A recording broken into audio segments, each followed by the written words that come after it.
ध्यान कैसे करें?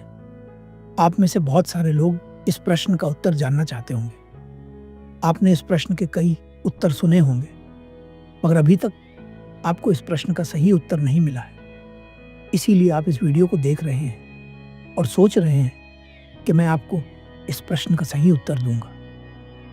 मगर सच बताऊं तो इस प्रश्न का कोई उत्तर है ही नहीं, क्योंकि यह बिल्कुल ऐसा है जैसे आपने कभी पानी न पिया हो और मैं आपको पानी के बारे में बताऊं।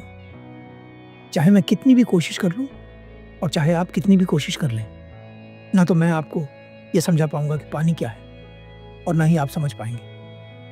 अब आपके मन में यह सवाल होगा कि इस वीडियो का उद्देश्य क्या है, तो मैं आपको बता दूं, इस वीडियो को देखने के बाद अब तक जो आपकी धारणा थी ध्यान के बारे में, वह बिल्कुल खत्म हो जाएगी। ज़्यादातर लोग सोचते हैं कि आलती पालती लगाकर बैठ जाना और अपने भीतर कुछ अनुभव करने की कोशिश करना ही ध्यान है, जबकि कोशिश से तो ध्यान का दूर दूर तक कोई संबंध नहीं। जितना हम ध्यान करने की कोशिश करते हैं उतना ही हम ध्यान से दूर होते चले जाते हैं। इसका अर्थ यह हुआ कि हमारी कोशिश ही बाधा है।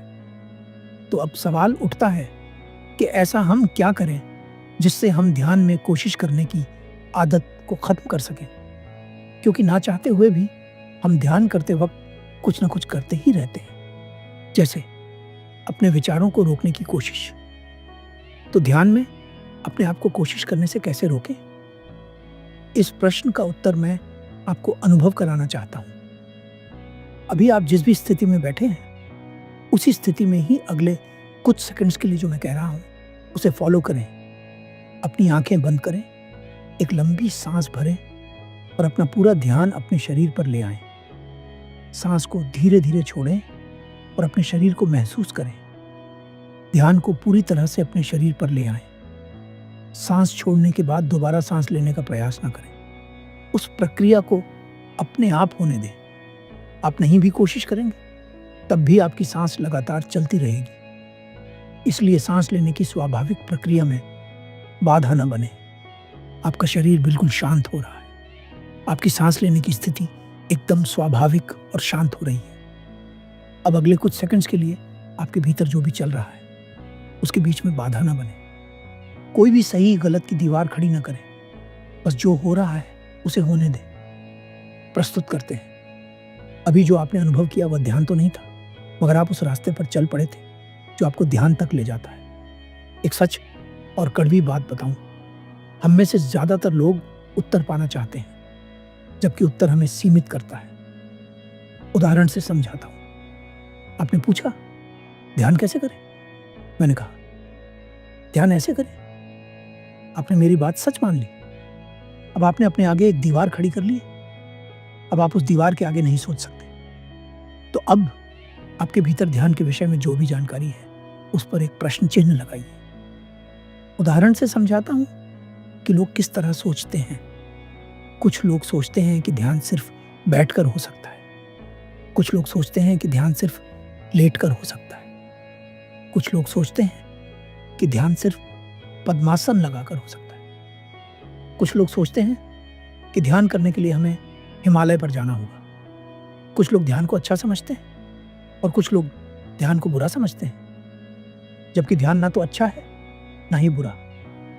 ध्यान तो एक रास्ता है जो हमें हमारी मंजिल तक पहुंचाता है। तो ध्यान करने के लिए सबसे जरूरी क्या है?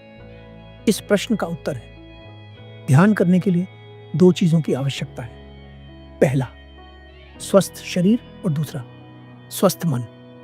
अब बहुत सारे लोग यह गलती करते हैं कि वे सोचते हैं स्वस्थ मन तो तभी होगा जब हम लगातार ध्यान करेंगे। ऐसा नहीं है। स्वस्थ मन का अर्थ है मन की स्पष्टता। और मन स्पष्ट कब होता है? जब हम मन को सही जानकारी देते हैं। अब सही जानकारी क्या है? सही जानकारी का अर्थ है वो जानकारी जो हमें सहयोग करे वो करने में जो हम करना चाहते हैं। उदाहरण से समझाता हूं। अगर मैं ध्यान करना चाहता हूं तो मुझे ध्यान के बारे में जानना होगा। उसके बारे में ज्यादा से ज्यादा जानकारी इकट्ठा करनी होगी। हालांकि जानकारी का महत्व बस हमें ध्यान के लिए तैयार करने तक है। उसके बाद जानकारी का कोई महत्व नहीं होता, मगर शुरुआत जानकारी के बिना नहीं हो सकती। इसलिए आप जो भी करना चाहते हैं उसके बारे में ज़्यादा से ज़्यादा जानकारी इकट्ठा करें, तभी आपके मन की स्पष्टता बढ़ेगी। तो जीवन में कुछ भी करने के लिए मन का स्पष्ट होना बहुत ज़रूरी है। सीधे शब्दों में तो नहीं, मगर ये बात मैं आपको समझा चुका हूँ कि ध्यान कैसे करें। धन्यवाद।